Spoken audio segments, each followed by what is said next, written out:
Cette conférence de presse à laquelle nous vous avons conviés se tient dans un contexte particulier, marqué par des changements importants au plan politique et institutionnel dans notre pays.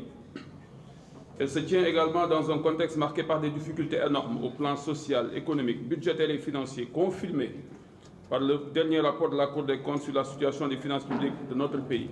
Jamais notre pays n'a connu une dégradation aussi marquante et frappante de nos comptes publics.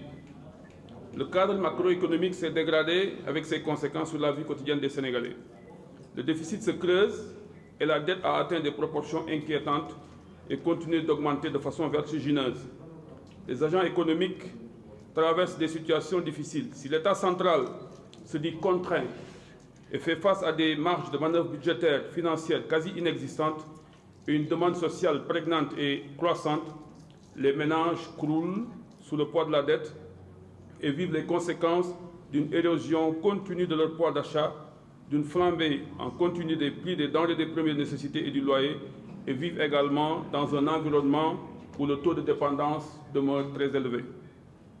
Quant aux entreprises, elles se cherchent, font face à une pression fiscale asphyxiante et un endettement croissant et vivent de plein fouet les conséquences des difficultés des ménages et les crises multiformes au plan international.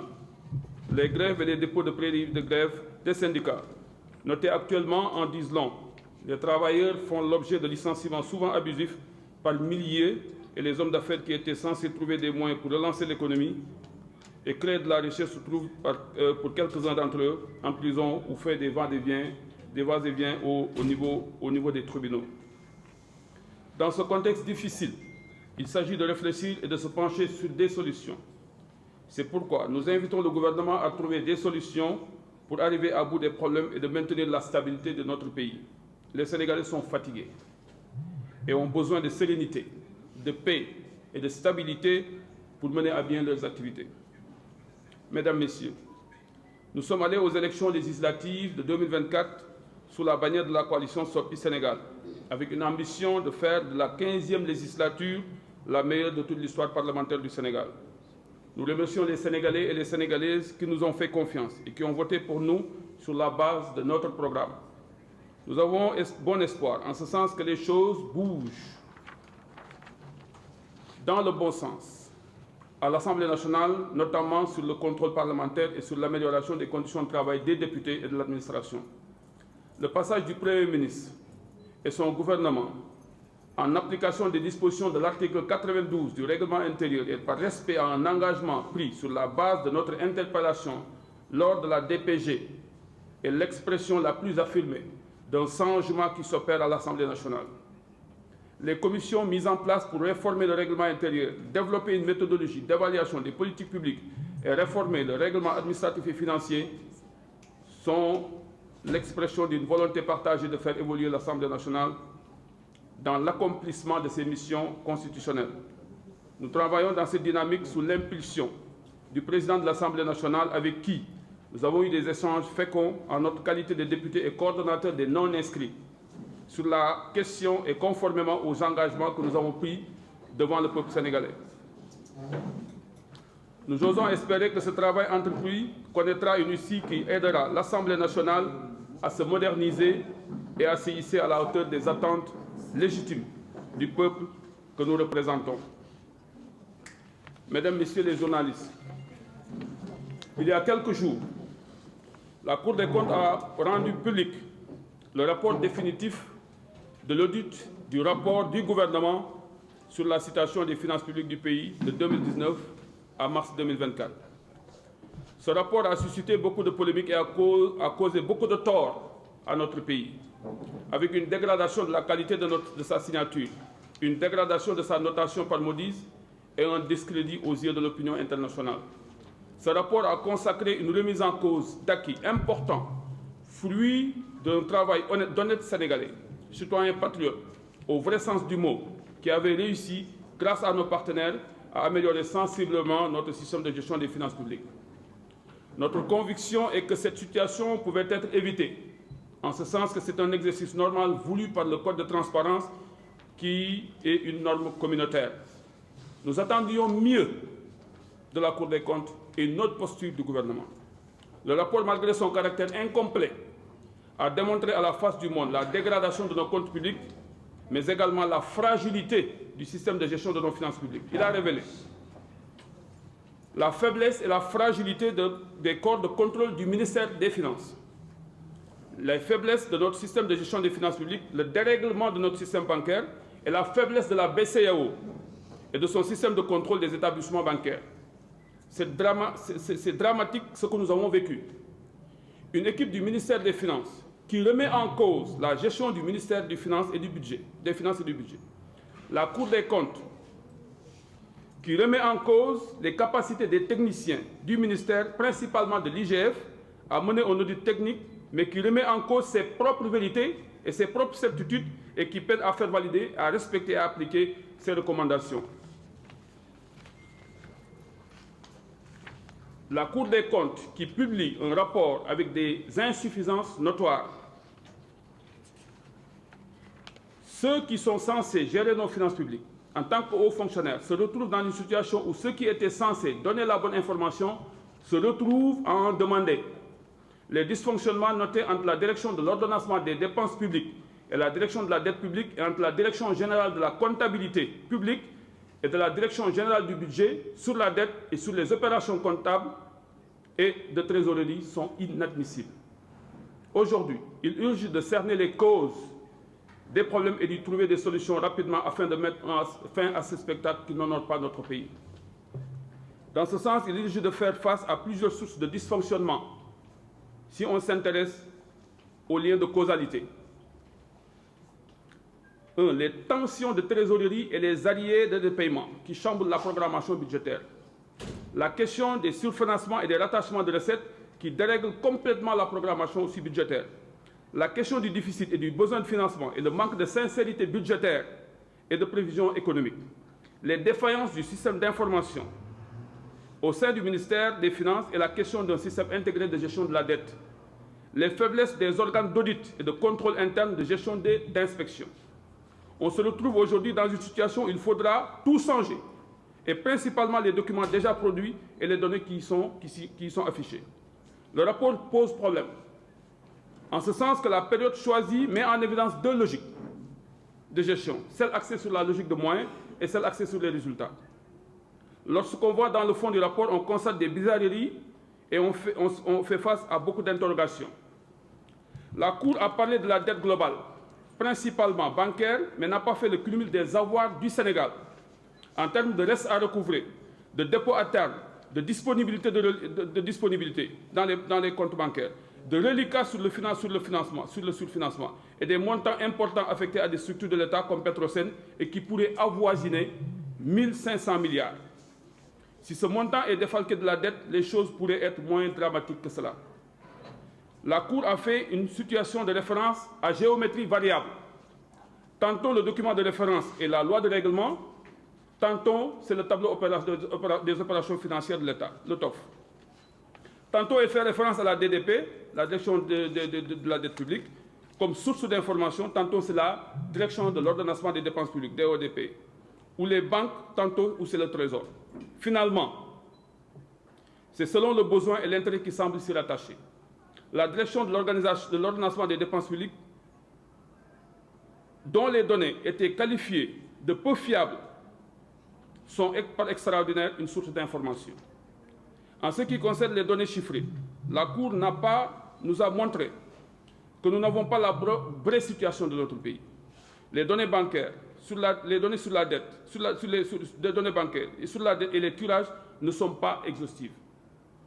La dette bancaire et la dette rétrocédée, qui ne rentraient pas dans le périmètre de l'audit de la dette de l'administration centrale réalisé sur la gestion 2018, 2019 et 2020, sont devenus des éléments au cœur de la mission. Ceci a fini par remettre en cause des éléments du rapport du gouvernement concernant le déficit. Son creusement est dû à la baisse des prévisions de croissance du PIB nominal et du rejet des rattachements de recettes. Des dépenses de trésorerie sont constitutives d'un creusement du déficit. En tout état de cause, le plus bizarre est le fait que le creusement du déficit n'a pas affecté le besoin de financement. Son financement semble ne pas avoir posé problème.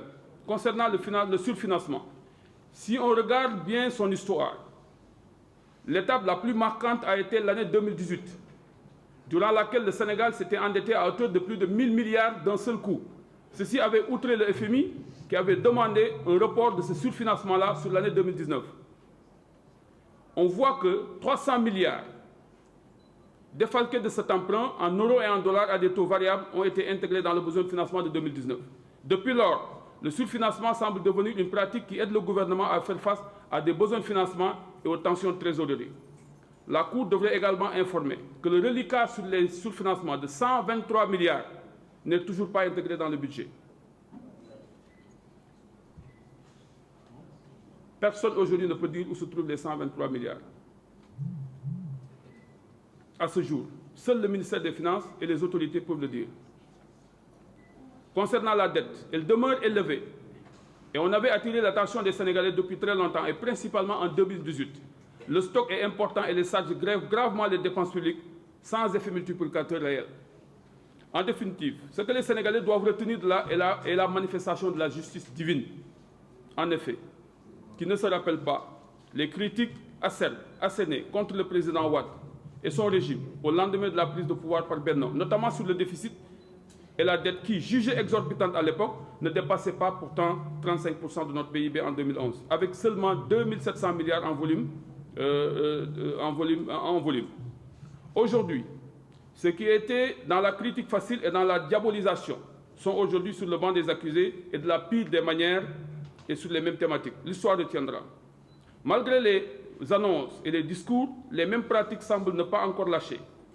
Le nouveau régime, qui malgré les critiques à l'encontre du régime sortant et les grandes déclarations sur la transparence et la vérité, n'est pas pour autant exempt de reproches, notamment dans la gestion des finances publiques pour l'année 2024. Un déficit énorme, un endettement énorme et mal géré avec des conditions extrêmement difficiles qui pèsent sur les finances publiques, des charges de la dette qui avoisinent 1000 milliards, presque le double en une année, en comparaison avec les prévisions de la LFI de 2024. Une dégradation de la notation du Sénégal et un manque de transparence dans la gestion des décrets d'avance, les arriérés de paiement. Il est clair que si la Cour des comptes avait procédé au même exercice pour l'année 2024, plusieurs failles notées dans la période concernée par l'audit pourraient faire surface. Mesdames, Messieurs, le bilan des 10 mois du régime en place est loin d'être fameux. Et les perspectives ne sont pas encore rassurantes pour le reste de l'année et du mandat. Le taux de croissance en prévision optimiste sur la période 2024-2029 en moyenne ne dépasse pas 6,5%. L'encours de la dette avant la publication du rapport de la Cour des comptes est projeté à 76% de notre PIB pour 2029. La solution semble être renvoyée aux Sénégalais à qui on demande de faire des sacrifices. Les mesures annoncées en termes de suppression, de subventions, de rebasing, voire de baisse de salaire et d'élargissement de l'assiette fiscale qui viennent s'ajouter à l'érosion continue du pouvoir d'achat des populations, de hausse continue et vertigineuse des prix des denrées que le Premier ministre semble ignorer, de hausse du taux de chômage et de perte d'emploi, de sous-emploi et de précarité de l'emploi, risque d'aggraver la situation et de mettre les Sénégalais dans une situation extrêmement difficile. C'est pourquoi nous demandons au gouvernement d'envisager d'autres solutions qui mettraient à l'abri les Sénégalais des contre-coups de la crise qui sévit actuellement dans notre pays. L'échec de la relance de l'économie par l'agriculture devrait pousser à envisager d'autres voies et moyens tout en maintenant le soutien pour le monde rural. Les mesures d'austérité annoncées par le gouvernement risquent de faire plus mal et de plomber l'économie. Il s'y ajoute le fait que les gouvernements précédents ne doivent pas faire plus que le régime actuel en termes de soutien aux Sénégalais. Les difficultés sont faites pour être surmontées. Nous saluons l'idée déjà envisagée de mettre le secteur privé au cœur de l'action de production et de création de richesses et de promouvoir la liberté économique. La rationalisation de l'organisation de l'État ne doit pas se faire dans une optique budgétaire, mais dans une optique de recherche d'efficacité, d'efficience de l'action publique dans un contexte de gestion axé sur les résultats. Le Sénégal attend des solutions qui ne les éprouvent pas davantage. C'est en ce sens que le gouvernement devra améliorer sa communication. C'est pourquoi nous développons quelques pistes qui pourraient permettre de faire face à la situation. Concernant la dette, il faudra poursuivre ou reprendre l'audit afin de mieux cerner la dette bancaire et les tirages sur les ressources externes. Sur ce plan, le travail de la Cour devra être amélioré.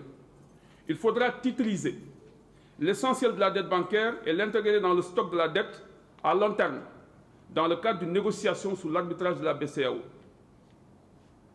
Il faudra travailler à extirper l'État de la dette bancaire pour libérer l'espace au profit des entreprises qui souffrent d'une concurrence asphyxiante des États au niveau des banques et au niveau du marché financier régional. Concernant les arriérés de paiement, il faudra trouver un moyen de les apurer le plus rapidement possible pour permettre aux entreprises de souffler, de relancer leurs activités et de payer les dettes auprès des créanciers, que ce soit fournisseurs ou banques. Ceci aura un effet réel, positif réel sur l'économie. Concernant la relance de l'économie, il faudra faire confiance au secteur privé et l'accompagner activement. Il faudra soutenir les ménages afin de promouvoir un équilibre entre l'offre et la demande bénéfique à tous les agents économiques. Il faudra renforcer la commande publique dans une optique de faire jouer les effets multiplicateurs de la dépense publique.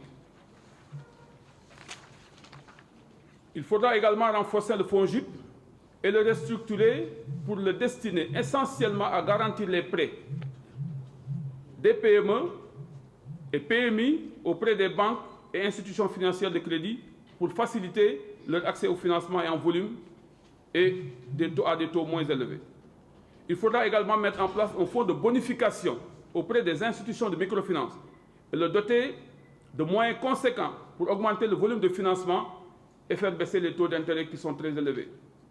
Concernant la gestion de la trésorerie de l'État et du besoin de financement, il faudra engager tout de suite des réformes qui permettront une meilleure gestion des tensions de trésorerie, de la dette, des surfinancements, des rattachements de crédit et des mécanismes de contrôle et d'audit interne. Tout ce travail ne pourrait se faire dans un climat de tension. C'est pourquoi nous appelons le gouvernement à plus de sérénité, à plus de lucidité, à plus d'humilité, à plus de respect des droits des Sénégalais, à plus d'ingéniosité pour arriver à bout des problèmes. Les problèmes sont nombreux, mais les solutions existent et il faut savoir les trouver ou les inventer. Pour ce qui nous concerne, nous optons pour une approche solution. Nous n'entendons pas nous positionner en guetteur de faux pas de nos adversaires ou de nos concurrents. Nous n'entendons pas travailler en permanence sur leurs faiblesses, en ce sens que cela n'apporte pas de la valeur ajoutée pour les populations. Nous allons travailler sur les problèmes des Sénégalais et leurs causes et y apporter des solutions, des propositions de solutions. Il est clair que nous serons très vigilants. Inch'Allah. Nous entendons être la voix des sans-voix et renforcer notre présence aux côtés des populations pour contrôler le gouvernement et propager la bonne information. Nous entendons être une force de proposition et constituer une alternative crédible à travers SOPI Sénégal. Ce que nous attendons du régime, c'est la préservation des acquis démocratiques et le respect des droits des Sénégalais. Une ouverture et un apaisement du jeu démocratique. Une protection de l'état de droit et une indépendance réelle de la justice. Mais également un respect du droit à l'information plurielle qui est garanti par la Constitution. Je vous remercie de votre aimable attention.